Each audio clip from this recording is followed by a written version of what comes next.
In this video today, we'll be discussing building cash flow.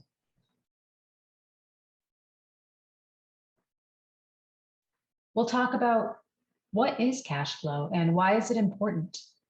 What financial information do you need to build cash flow? And how do you get started? First, let's start with why it's helpful to forecast cash flow. The cash flow forecast is one of the best tools you can have for understanding how healthy your organization is in the short term. Predicting cash flow is not about budgeting. It's about understanding how much money you are taking in minus how much money is going out.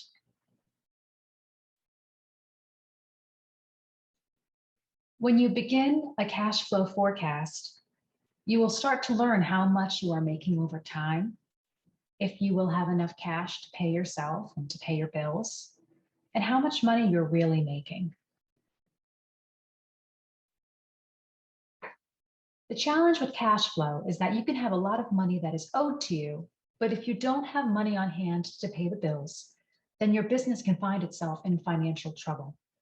Knowing how much cash you have in the near term becomes a way of not only knowing what's coming in and going out, but also gives you a heads up about upcoming challenges with having enough cash available. The cash flow exercise we'll discuss today will guide you through the process of making an important cash flow prediction for your business. We use 6 months as a general guideline for how long to build your cash flow forecast for. We purposely choose the 6-month time frame because it's a nice snapshot that allows you to make decisions a few months away, but not so far away that many things could change. Once you get the hang of this exercise, you might want to make it one of your weekly business habits. The 5 steps to build cash flow include gathering documentation, picking a time frame and scenarios, listing income, listing expenses, and reviewing trends. Let's dive into these 5 easy steps. First, when you gather documentation, pull 2 to 4 months of documents that show your income and expenses. Documents that can give you the information you need include bank statements, credit card statements, Venmo transactions, utility bills, and any other records of ways that you receive or spend money. Try to use actual amounts when possible for greater accuracy. If you don't have actual amounts for everything, it's okay to use an average. For example, you might need to use your average electric bill because you don't know exactly how much electricity you'll use over the next few months. The second step is to pick a time frame and scenarios. Try to choose a time frame that's long enough to allow you to make decisions past 1 or 2 months, but short enough in case challenges or changes happen down the road. We think 6 months is a good time frame, but adjust as needed and choose what works for you. Don't use more than 1 year. You should also consider scenario planning, which can help your organization, especially in times of great uncertainty. Through scenario planning, you can articulate changes that may happen over time, so you can see and plan for their potential impacts. Though you can use any number of scenarios, typically it is good to develop 3. Your best case scenario, when revenue and expenses shift to ease the stress on your business. The base case scenario, which is usually the status quo if the future were to play out as you currently expect it to happen. And thirdly, the worst case scenario, where revenue and expenses will trend in ways that could happen and would result in a more difficult position for your business. To build the scenarios, identify the most significant factors and how they may trend in each scenario. Make sure you consider factors that are on the revenue and expense side. Try to keep it to just the most important factors, the 3 to 5 most likely to change in the future, which could have the most significant impact on your organization. For example, a potential increase in your healthcare costs by 50% would be a likely factor for your worst case scenario, whereas a 1% increase in office supplies would likely not be included. Make sure you include a list of the factors. Writing them all down will help you understand and see your assumptions. If you can, articulate the cost impact in actual dollars, such as what happens if you get that $10,000 grant, or a percentage, such as a 10% increase to the cost of supplies. The table pictured in this slide is an example of how you can capture your assumptions in each scenario. As you run through all of your steps that you have listed out, do one set of tables for each scenario so that you can see the impacts.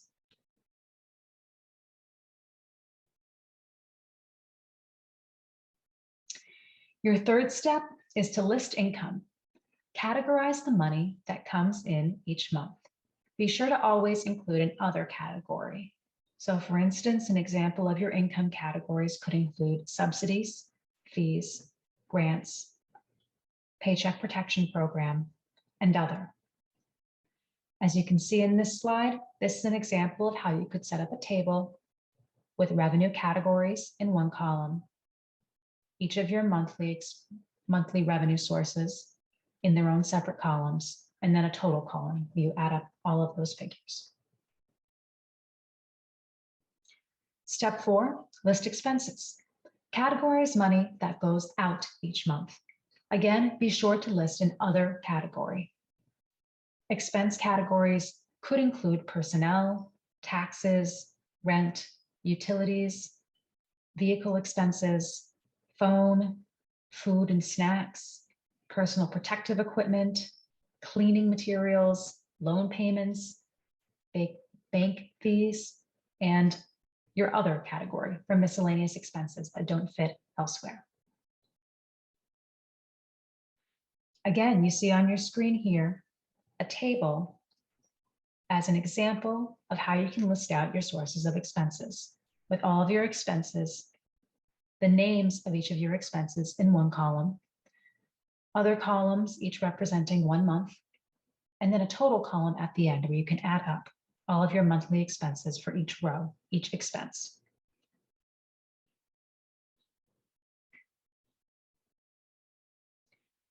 Lastly, you need to review the trends. Your total cash flow over the next 6 months will be the total amounts of revenue minus the total amounts of expenses.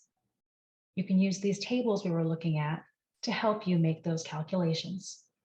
You can also see the cash flow for each month by subtracting your total expenses from your total revenue for each month. Looking at cash flow month by month can be helpful. Some months, your revenue might be less than expenses, but other months it might be more. This tells you when you need to save money from one month to the next.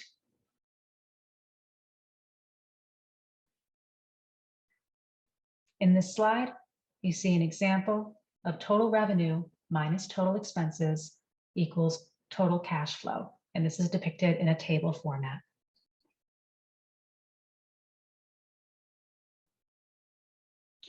Now that you've performed your cash flow projection, you can ask yourself a series of questions for each scenario to understand any trends that appear. For instance, are you profitable? Are there months that are feast or famine? Which month or months have the highest profit? Which month or months have the lowest profit? Which categories are your highest expenses? And which categories are your lowest expenses? Which categories are your highest revenue? And which categories are your lowest revenue?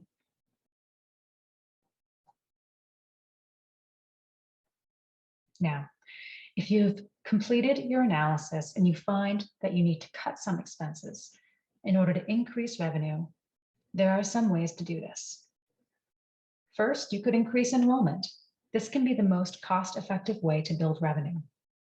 Start by asking your current families if they know of other families in need of care who they could refer to you. Also, reach out to the CCR&R and other providers to find out if there are families who need care. You could consider weekly versus monthly billing. If you currently charge $1,000 a month, most people assume that works at $250. That works out to $250 per week. But some months have 5 weeks. And that translates to an additional $1,000 per year per student. This method can be an effective way to increase cash on hand if you have families who consistently pay on time. If you have families who often miss payments, this can be difficult because it may mean chasing down money. It can also mean more trips to the bank and more data entry on your end. Other ways to improve cash flow include speeding your billing collections. You should bill as soon as possible, and don't let money owed to you wait. It may be a difficult conversation with families, but the cash is critical to keeping your business and the service they rely upon alive. Consider childcare management systems, which can help speed billing while also cutting other costs, or consider using Venmo or similar apps for fast payment. You could find the best prices for toys, materials, and equipment. Buying used toys can save you significant amounts of money, and you can use sites that will give you access to high-quality, pre-loved items. Check out your local Facebook selling groups. Goodwill and the Salvation Army often have toys available. Try visiting these stores early in the week after items have been dropped off over the weekend. Also, look for ways to get discounts through large purchase programs.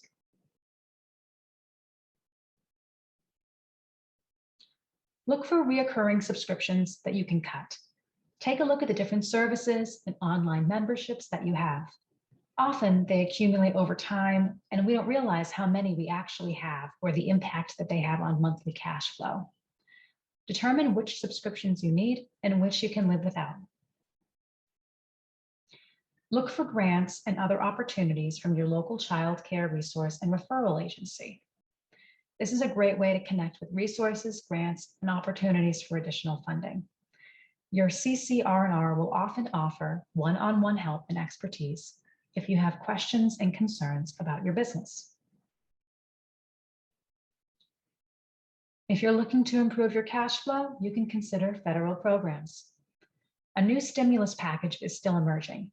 In the meantime, programs like Families First Leave can provide you with payments for staff who are at home caring for themselves or family members with COVID, or for children who are not in care or school. It can be done intermittently. You can have a person who uses it 5 days a week or even just 1 day a week. The Employee Retention Tax Credit is open to small businesses that did not receive a Paycheck Protection Program loan. The ERTC provides up to $5,000 for each employee you kept employed through the pandemic. The Main Street Lending Program can provide very low interest loans for for-profits and nonprofits with at least 10 employees. Defer or reduce payments for rent, utilities, and mortgage. Many landlords, banks, and utility companies are allowing you to hold off on making payments, or you can make partial payments. The money is still owed, but can provide vital cash to keep you going. Also, consider renegotiating your lease or moving to a new space, even hiring a broker to do so. Automation. Look for ways to stretch your time and your staff's time through apps and other programs. A childcare management system can help with billing, attendance, and other functions. Online systems like Gusto and FreshBooks can help you with payroll and bookkeeping. Even a free program like Google Docs can be used to collect attestations and other forms online. And last, if you're looking to improve your cash flow, it is never an easy decision, but you could reduce staff quickly to conserve cash. Keep in mind that you should ensure reductions will neither impact state and federal requirements nor impact overall quality and safety. For additional available resources, including other step-by-step guides and video tutorials, please visit vecf.org/ARPA. There you can find links to resources in English and in Spanish. You can also register for business coaching to talk through any of your business questions with a professional business coach. Thank you.